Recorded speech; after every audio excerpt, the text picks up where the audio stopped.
Hello everyone, मैं doctor Tanuja कुमारी आप सभी का स्वागत अपने यूट्यूब चैनल में करती हूं।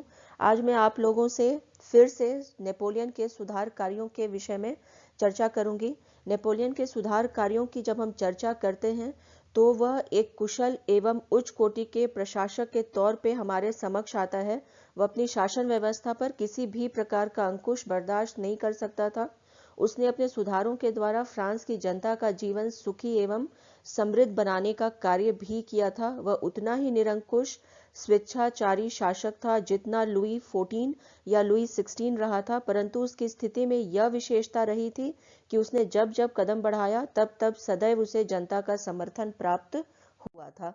आगे जब हम इसके विषय में और अधिक बात करें तो हम ये देखते हैं कि नेपोलियन के द्वारा शिक्षा सुधार, विधायिका की प्रतिष्ठा में सुधार या उसको बढ़ाने का कार्य, धार्मिक सहिष्णुता के आधार पर एक कुशल प्रशासनिक प्रणाली स्थापित करने का प्रयास उसके द्वारा किया गया था। उसने प्रथम काउंसिल के जैसा कार्य किया था और एक आधुनिक फ्रांस की आधारशिला उसके द्वारा रखी गई थी जो आर्थिक रूप से संपन्न रहा था। अब आगे मैं आप लोगों से एक एक करके जो अन्य उसके सुधार कार्य रहे थे उसके विषय में चर्चा करूंगी। नेपोलियन के न्यायिक सुधार के विषय में जब हम बात करते हैं तो हमें यह जानकारी मिलती है कि नेपोलियन ने न्याय व्यवस्था को भी व्यवस्थित करने का प्रयास किया था। अनेक सिविल एवं दंड न्यायालयों की स्थापना की गई थी। न्यायाधीशों की नियुक्ति नेपोलियन खुद किया करता था। दंड व्यवस्था बहुत ही कठोर था। पदाधिकारियों की नियुक्ति जो है वह भी उसके द्वारा की जाती थी। इससे समझा जा सकता है कि न्याय व्यवस्था को उसने सुव्यवस्थित करने का प्रयास किया था। क्रांतिकारियों को पकड़ने के लिए मुद्रित पत्रों का प्रचलन फिर से प्रारंभ किया गया था। नेपोलियन ने सिविल कोड भी तैयार करवाया था और इसी कारण इसे नेपोलियन कोड के नाम से भी जाना जाता है, क्योंकि एक सुनिश्चित संहिता का प्रारंभ इसके पश्चात हो पाया था। 1804 ईस्वी में सिविल कोड तैयार करवाने के लिए एक समिति की नियुक्ति की गई थी जिसका नेतृत्व प्रसिद्ध विधि विशेषज्ञ कैम्बासेरेस ने किया था। इस समिति ने 4 महीने के पश्चात एक संहिता तैयार किया था जिसके 5 भाग रहे थे। इनमें व्यवहारिक संहिता, व्यवहारिक प्रक्रिया संहिता, दंड संहिता, दंड प्रक्रिया संहिता एवं वाणिज्य संहिता रहा था। नेपोलियन के द्वारा सार्वजनिक क्षेत्र में भी कई कार्य किए गए थे। नेपोलियन ने अनेक सार्वजनिक कार्य करवाए थे। पुरानी सड़कों की मरम्मत करवाकर नई सड़कों का निर्माण उसके द्वारा करवाया गया था। सिंचाई के लिए कई नहरों का निर्माण करवाया गया था। 1811 को उसने 229 बोर्ड मिलिट्री रोड्स बनवाया था। इनमें से 30 अधिक महत्वपूर्ण थे जो पेरिस से अन्य क्षेत्रों को जाते थे। पुलों का निर्माण भी उसके द्वारा करवाया गया था। बंदरगाहों का सैनिक तथा व्यापारिक दृष्टिकोण से सुरक्षित और विस्तृत उसे करवाने का कार्य करवाया गया था। इनमें शेरबॉग और टोलोन का बंदरगाह सबसे महत्वपूर्ण रहा था। पेरिस की सौंदर्यीकरण की ओर भी नेपोलियन का विशेष ध्यान रहा था और पेरिस की सौंदर्यीकरण के लिए उसने पेरिस में कई सुंदर भवनों का निर्माण करवाया था। साथ ही साथ बगीचों का भी निर्माण पेरिस में करवाया गया था। संपूर्ण यूरोप में पेरिस की सुंदरता की चर्चा होने लगी थी तथा इटली, स्पेन और नीदरलैंड से लाई गई कलाकृतियों से पेरिस को सुसज्जित करवाया गया था। नेपोलियन के द्वारा धार्मिक क्षेत्र में भी कई सुधार कार्य किए गए थे। फ्रांसीसी जनता चर्च के विरुद्ध रही थी और चर्च में सुधार के लिए पादरी विधान, जिसे हम कॉन्स्टिट्यूशन ऑफ द क्लर्गी के नाम से जानते हैं, उसे पारित किया गया था और 1801 ईस्वी में नेपोलियन ने पोप से समझौता कर लिया था जिसे हम कॉन्कोर्डाट के नाम से जानते हैं। और इस कॉन्कोर्डाट की जो शर्तें रही थी उसके अनुसार पोप ने जब्त संपत्ति पर अपना अधिकार छोड़ दिया था। नेक्स्ट शिक्षण संस्थाओं पर से चर्च ने अधिकार जो है अपना उसे भी छोड़ दिया था।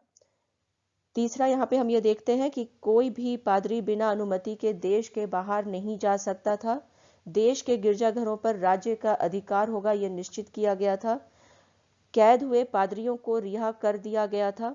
कैथोलिक धर्म को राजधर्म बना दिया गया था और चर्च राज्य का अंग बन गया था। तो यहाँ पे ये देखा जा सकता है कि नेपोलियन ने उस समय, क्योंकि जो जनता रही थी वो उस समय के चर्च के विरुद्ध रही थी और यहाँ पे हम कह सकते हैं कि पोप को भी संतुष्ट करते हुए और जनता के साथ में किस प्रकार से एक सौहार्दपूर्ण वातावरण तैयार किया जाए, इस ओर भी नेपोलियन के द्वारा कार्य किया गया था। नेक्स्ट यहाँ पे आगे जब हम चर्चा करें उसके अन्य सुधार कार्यों के विषय में, तो इसमें प्रेस पर प्रतिबंध भी आता है। नेपोलियन ने प्रेस की स्वतंत्रता पर प्रतिबंध लगा दिया था। बिना राज्य की अनुमति के प्रेस कुछ भी नहीं छाप सकता था। प्रेस पर नियंत्रण के लिए 2 सेंसर बोर्ड नियुक्त किए गए थे और इस प्रकार कई समाचार पत्र जो है वो बंद हो गए थे। नेक्स्ट यहाँ पे यदि हम बात करें प्रतिष्ठा मंडल की स्थापना के विषय में, तो ये भी कहा जा सकता है कि ऐसा कार्य रहा था नेपोलियन के द्वारा जिसमें कि उसने अपने सम्मान में भी इसके द्वारा वृद्धि कर पाया था। योग्यता के आधार पर इस मंडल में कुलीनों को सम्मिलित किया जाता था। नेपोलियन ने इस मंडल की स्थापना आदर पाने के लिए किया था। असाधारण या वीर व्यक्ति को इस मंडल में शामिल किया जाता था। तो यहाँ पे यह समझा जा सकता है कि प्रतिष्ठा मंडल की स्थापना के साथ में कहा जा सकता है कि उस समय जो फ्रांस की रही थी सामाजिक परिवेश या स्थिति, उसमें परिवर्तन लाने के साथ में कुलीनों से किस प्रकार से सम्मान प्राप्त किया जाए, इसके लिए कहा जा सकता है कि नेपोलियन ने प्रतिष्ठा मंडल की स्थापना की थी। सामाजिक क्षेत्र में भी बदलाव लाने के लिए नेपोलियन ने कई कार्य किए थे और सामाजिक समानता पर नेपोलियन ने विशेष ध्यान दिया था। समाज के वर्गों के मध्य व भेद को मिटाना चाहता था। योग्यता के आधार पर कोई भी पद प्राप्त किया जा सकता था। फ्रांस से निष्कासित कुलीन वर्ग और पादरियों को क्षमा प्रदान कर फ्रांस लौटने का मौका दिया गया था, जिस कारण 40,000 से अधिक परिवार फ्रांस में आकर बस गए थे। तो यहाँ पे जो है फिर से कहा जा सकता है कि जो आवाज बुलंद हुआ था फ्रांसीसी क्रांति के समय समानता का, उसे स्थापित करने का प्रयास नेपोलियन के द्वारा किया गया था। जो वर्गों के बीच में विभिन्नता या भेद रहा था उसे समाप्त करने का प्रयास नेपोलियन के द्वारा किया गया था। कोई भी पद योग्यता के आधार पर प्राप्त किया जा सकता था और पादरी वर्ग और जो उच्च वर्ग के लोग फ्रांसीसी क्रांति के समय फ्रांस छोड़ करके विदेशों में जाके बस गए थे, क्योंकि उन्हें क्षमा प्रदान किया गया था, वो फिर से फ्रांस में लौट आ करके उन्हें बसने का फिर से एक मौका भी प्राप्त हुआ था। तो एक प्रकार से फ्रांस की जो स्थिति रही थी या सामाजिक स्थिति रही थी, उसमें कहीं ना कहीं नेपोलियन जो है वो बदलाव लाने का कार्य भी किया था। अब आगे जब यहाँ पे अन्य जो उसके कार्य रहे थे नेपोलियन की, उसकी जब हम चर्चा करें तो हम देखते हैं कि इसमें कृषि के क्षेत्र में भी उसके द्वारा सुधार किया गया था। नेपोलियन बोनापार्ट में कृषि क्षेत्र के विकास के लिए बेकार पड़ी भूमि को कृषि योग्य बनाने में प्रभावी भूमिका निभाई थी। जो उस समय कृषि योग्य भूमि नहीं थी उसे कृषि योग्य बनवाया गया था तथा इसे सस्ती दरों पर किसानों को आवंटित भी किया गया था। नेक्स्ट उसने जो है अजायब घर को भी स्थापित करवाने का कार्य किया था। विदेशों से अमूल्य वस्तुओं को लाकर पेरिस में एक अजायब घर को खोलकर उसमें रखा गया था।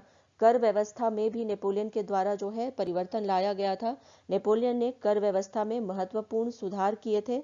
नेपोलियन से पहले फ्रांस में कर व्यवस्था बहुत ही अव्यवस्थित थी तथा अन्यायपूर्ण रही थी। नेपोलियन ने इसमें सुधार करते हुए सरकारी कर्मचारियों से नियमित तौर पर कर वसूली की व्यवस्था को प्रारंभ करवाया था।